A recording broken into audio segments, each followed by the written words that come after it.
Welcome to Grace ladies wear collection.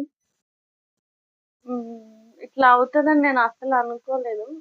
ఇలాంటి ఒక రోజొస్తది. నేను ఇట్లా ముందుకొచ్చి మాట్లాడతాను. ఇలాంటి పరిస్థితి వస్తది నాకు అని నేనెప్పుడు ఊహించలేదు. ఎందుకిలా మాట్లాడుతున్నానంటే, నేను పీజీఆర్ స్టేడియం దగ్గర స్టాల్స్ పెడతాను గదండీ! Friday, Saturday, Sunday. గత 2 వీక్స్ నుంచి నేనక్కడ స్టాల్స్ పెడుతున్నాను. కానీ ఇక్కడ ఈరోజు ఏమైందంటే, నేను 6కి అయితే తీసుకొనెళ్ళి స్టాల్ పెడదామని టేబుల్ అన్నీ ఏసి సెటప్ జేస్తున్నాను. అక్కడ ఉన్న వాళ్ళందరూ ఒక్కరు కాదండి, లైన్‌గా 5, 6 మెంబర్స్ అందరొచ్చి నా మీద మీరిక్కడ స్టాల్స్ పెట్టొద్దు. మీ వల్ల మాకు ప్రాబ్లమ్ అయితుంది.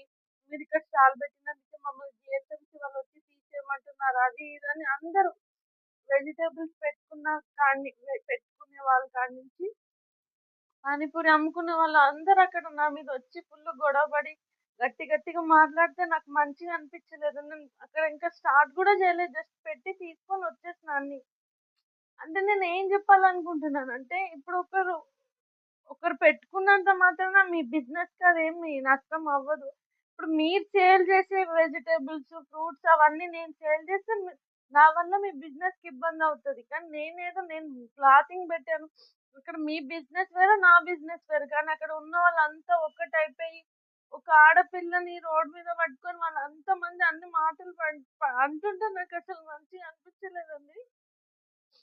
నేను యాక్చువల్లీ వీడియో చేయొద్దని అనుకున్నాను. కానీ ఎందుకు తీస్తున్నానంటే, ఇలాంటి ఒక పరిస్థితి ఈరోజు నాకొచ్చినట్టు రేపు ఎవరికైనా రావచ్చు. ఎందుకంటే బయట ఉన్న సొసైటీ అట్లా తయారైంది.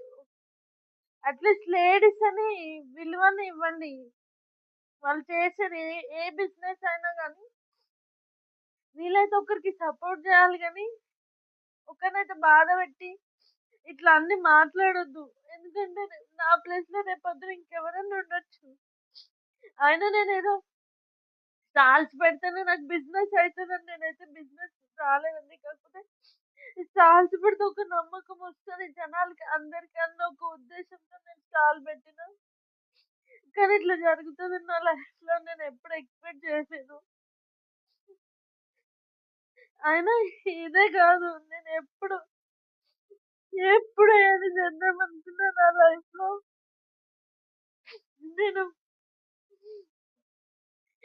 వెనకకెళ్ళిపోతాను గానీ ముందుకు ఎప్పుడు ఎళ్ళలేను.